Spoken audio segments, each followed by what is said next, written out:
Barack Obama just finished his interview on 60 Minutes, and I wanted to highlight a few parts that I thought were the most important parts that people needed to watch if they couldn't see the entire thing. First was Barack Obama talking about the way that Donald Trump is behaving and how he would have treated his daughters if they would have behaved the same way. I mean, if my daughters in any kind of competition pouted and then accused the other side of cheating when they lost, when there was no evidence of it, we'd scold them. And then Barack Obama addressed people criticizing him for being too tempered, too tame in the face of Republicans' attacks on him during his presidency. In your book, you ask, quote, whether I was too tempered in speaking the truth, too cautious in word or deed. Many Americans, Mr. President, believe you were too cautious, too tempered. Yeah, and I think that's a legitimate and understandable criticism. At the end of the day, I consistently tried to treat my political opposition in the ways I'd want to be treated, to not overreact when, for example, somebody yells, "You lie," in the middle of me giving a joint congressional address. It's not true. I understand why there were times where my supporters wanted me to be more pugilistic, to, pop folks in the head and duke it out a little bit more. Was it a mistake that you didn't? Every president brings a certain temperament to office.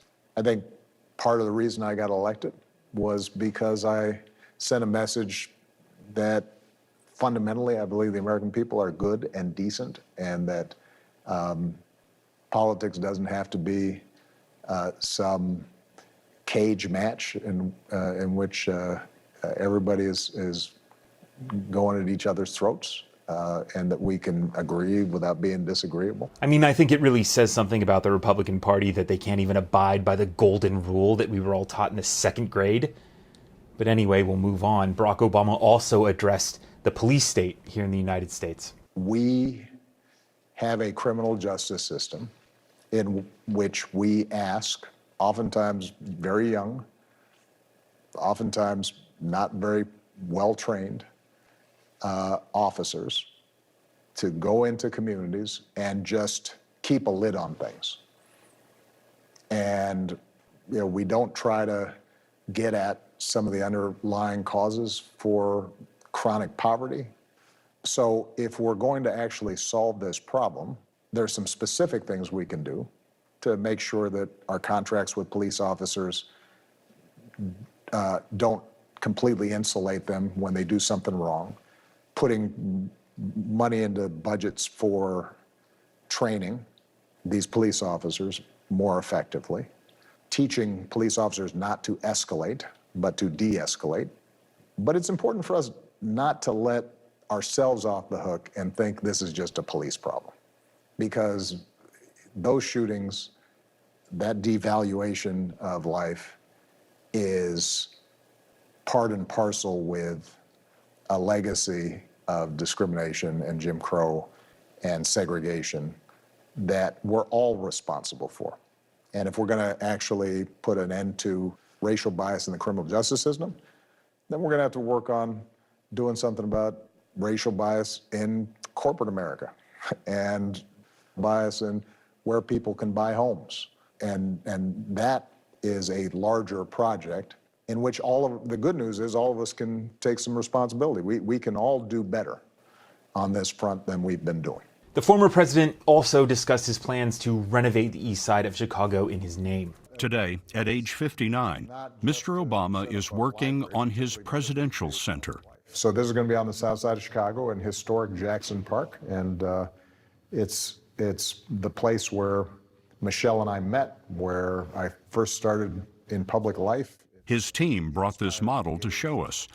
Mr. Obama's foundation has raised from private donations a little over half the estimated $500 million cost. It'll take about 4 years once they start. It's going to be a place where, we have this standard model Oval Office and Michelle's dresses, which will be very popular, no doubt.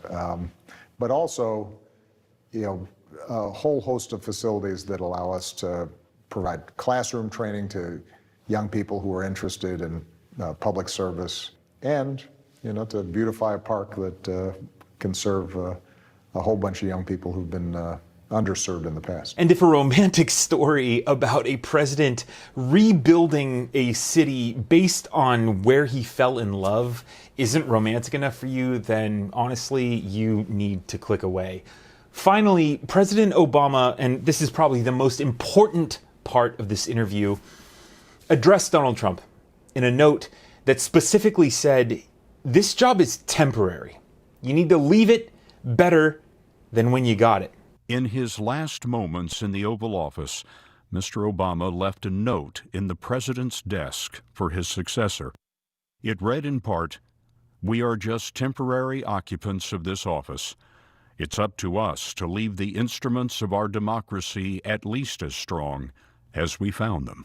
On that last day, the emotions really focus on the team that you've been working on. And it's very rare outside of maybe wartime where you get a collection of people working together in a sustained way under that kind of pressure and stress. And so there's a melancholy to it. There was also, though, and I write about this, a satisfaction in knowing that I had finished the job. I had run my stretch of the race.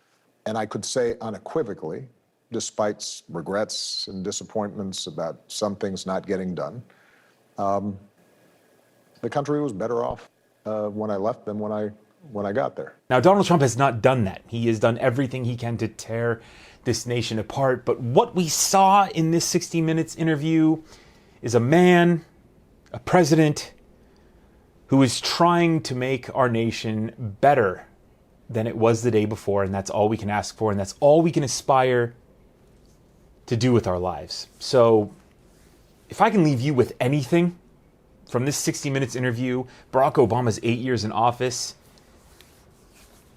leave this place better than it was when you found it.